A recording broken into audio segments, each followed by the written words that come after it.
Leslie Newbegin's book, Foolishness to the Greeks, changed my life. I don't remember a lot of the specifics, but by reading this book, I came to realize that I was looking at the world through some very thick and tinted lenses that I didn't even know were there. I was irritated and a little unnerved. I thought I saw the world as the world was, and that I knew why I thought and did what I thought and did. Whatever was in that little book, I got the impression that I wasn't in control, that my view of the world was influenced by a whole bunch of assumptions and presumptions, most of them Greek. I had thought I looked at the world Christianly, but I didn't. My worldview was full of pagan notions. I have been trying to understand worldview ever since. It's really important that Christians understand their worldview.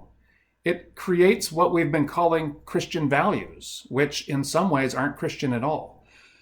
Worldview affects how we read the Bible. There are pagan ways to read the Bible, and lots of us are doing it. Aligning our worldview to the Bible will change how we live and work and play. Worldview affects the what and the how and the why of so many things, of voting, of parenting, of what we watch on TV, of what we teach and how we teach it, of what we eat and how we eat it. Anthony Bourdain was in Brittany, France, for one of the episodes of his show, No Reservations. After viewing that show, I had to go to Brittany. So I did the following summer to eat the shellfish tower that he features on the show. It was amazing, but I digress. Another segment of that episode features Jacques Perron. He makes standing sardines. They are local sardines that stand in the jar. They're packed vertically, and he believes that this improves the curing and makes a better product. He produces 1,200 jars a year, which is much lower than the demand for these sublime sardines. Why doesn't he produce more? The reason is he doesn't want to compromise quality, which would suffer if he increased production. To North Americans, this is crazy. The whole point is to make a lot of something and sell it at Costco. Standing sardines would kill at Costco. The French have a whole different worldview, different goals and priorities than we do. If you've been to France in August, you know what I'm talking about. Global tourists are everywhere, and many of the little shops are closed. The proprietors are on holiday enjoying the summer weather. They're passing up on what would be the most lucrative month of the year. Brittany gave the world the galette, and we gave the world Kraft Dinner. It's all about worldview. Here's a non-food example from a book that I'll cite later. In Japan, they make fragile toys, and in North America, we make toys that are virtually indestructible. We train children to be independent and assertive. This will necessarily lead to conflicts in the sandbox, so we need toys that are up for the fight. The more fragile toys in Japan are more conducive to creating collaborative and passive children. If they fight, they'll wreck it. Worldview touches everything, and unexamined, they can have us living contrary to God's will for our lives, failing in our stewardship responsibilities, hating our neighbor, living in disobedience, at the very least, failing to flourish to the degree that he desires. For Christians, understanding worldview will improve our effectiveness as salt and light in the world.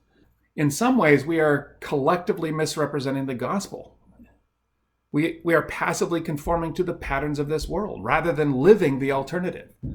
The world needs to see that alternative, and they won't if it's hidden under the bushel of our conformity. And about digging our heels in on certain issues, if we dig into our worldview a little deeper, we might find that there are some things that we are standing up for or against that we shouldn't be for or against. Jesus said that the world will hate those who follow him. If the world is going to hate us, they should hate us for the right things. This is big stuff. And worldview is complicated. We need to approach it with grace and humility.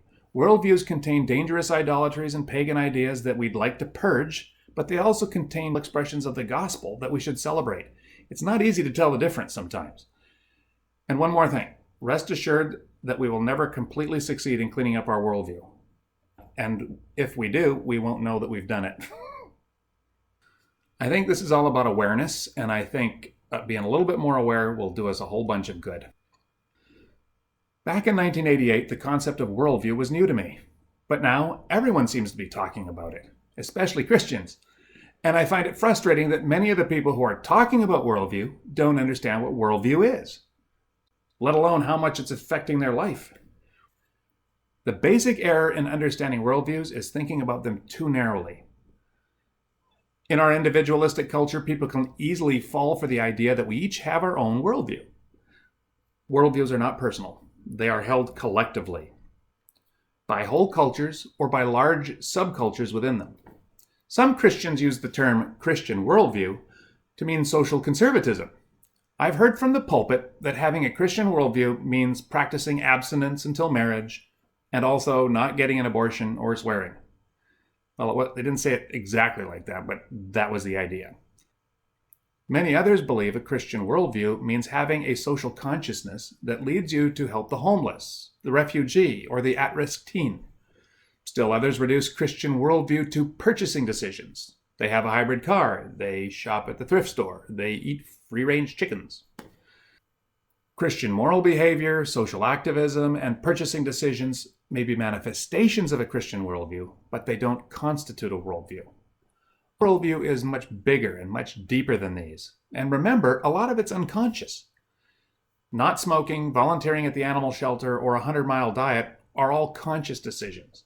With worldviews, you barely even know you have them. Some argue that there is more than one Christian worldview.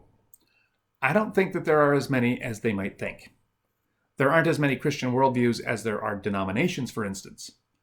Most of the things that differentiate one denomination from another are much more superficial than worldviews, which reside in deeper regions. So there might be only a few Christian worldviews, and there might only be one. My thesis is that the difference between various Christian worldviews might have a lot more to do with the influence of different pagan assumptions that are held alongside of Christian ideas than with the Christian ideas themselves. After I read Newbigin's book, I read The Transforming Vision, Shaping a Christian Worldview, published in 1984 by Brian Walsh and Richard Middleton. This is the book with the illustration of the toys I used earlier. Walsh and Middleton say that a worldview will address 4 basic questions. Other authors offer different questions that are also helpful. James Sire has 7 on his list, but because I found them first, I will go with Walsh and Middleton's 4. The 4 worldview questions are: who am I? Where am I? What is wrong? And what is the remedy? Who are we? Who are we is a question of origin, identity, and purpose. Christians believe that all human beings were created by a loving and all-powerful God. We are created in His image, making us the most important thing of all that He has made. Other worldviews, pagan worldviews, place human beings on the same level as animals. Others claim that we are exceptional, but it's because of reason, rather than being image bearers. The Greek idea is still with us today.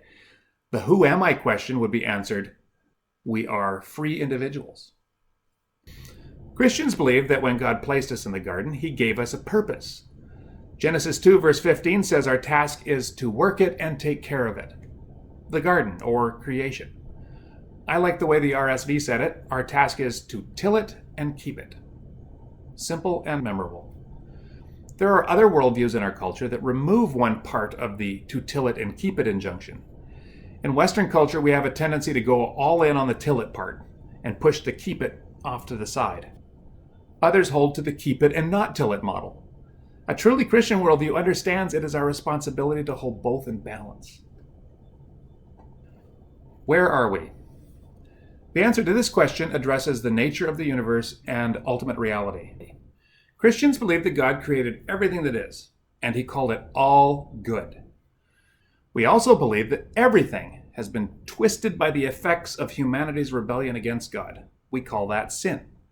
The implication is that there's nothing that is wholly evil and nothing that is unaffected by sin. This is different than the competing worldview that says good and evil are in balance and there's a never-ending battle for supremacy. This pagan view of good and evil has found its way into the church. Some Christians too divide the world into good and evil. Heading the list on the good side are things like so-called Christian values and family and church and Christian bookstores. Then there are evil things, and this may include dancing, card playing, alcohol, and R-rated movies or whatever. The problem is that this pagan idea gives more credit to the devil than the Bible does. The Bible gives no credit to Satan for creating anything. So nothing in the world is pure evil. No person either. The closest it can get is mostly evil. And the Bible said everything is fallen. So family and prayer and worship can't be purely good. The closest you can get this side of the grave is mostly good. We'll talk about this sort of thing in future videos, but this gives you an idea as to how pagan worldviews can wheedle their way into the way we live our lives. Other worldview options for answering the where are we question is that there's no such thing as good and evil at all, or that the universe is overtly hostile and we need to fight and claw our way through life, or that everything is governed by random chance. What is wrong? The world is not as it should be. There's something wrong with the way things are. Doesn't everyone ask, why is there evil and suffering and death? At least they understand that there are obstacles between them and a fulfilled life. For Christians, sin is the problem, and it has affected everything. Sin is wrong action, but it's also our condition. Sin is not recognizing God as who he is or what he is. Everything that is wrong with the world is a result of sin. Other worldviews answer the what is wrong question differently. Some say it's ignorance or superstition and religion that are the problem. Others say that an unequal distribution of wealth is the problem, or bad parenting, or capitalism, or liberals. Everyone has some deep idea about what's wrong with the world and what can be done to fix it so that I can live a fulfilled life. The last question is, what is the remedy? How can I achieve fulfillment? Solutions might include education, science, technology, the elimination of poverty, revolution. Christians believe that our problem is cosmic, and a cosmic problem requires a cosmic solution. Sin and death can only be dealt with by God himself. So we believe he entered the world as a human being and took the punishment that we deserved for our rebellion so that we could be adopted into the family of God. Those are the worldview questions. And it's quite easy for most Christians to articulate the Christian answers to these 4 questions. The problem is that we do more than profess worldviews. We live them out. And living them isn't nearly as easy as saying them. Those pesky pagan worldviews always get in when we aren't watching. The Israelites had this problem too. This will be a topic of our next video. Till next time, shalom.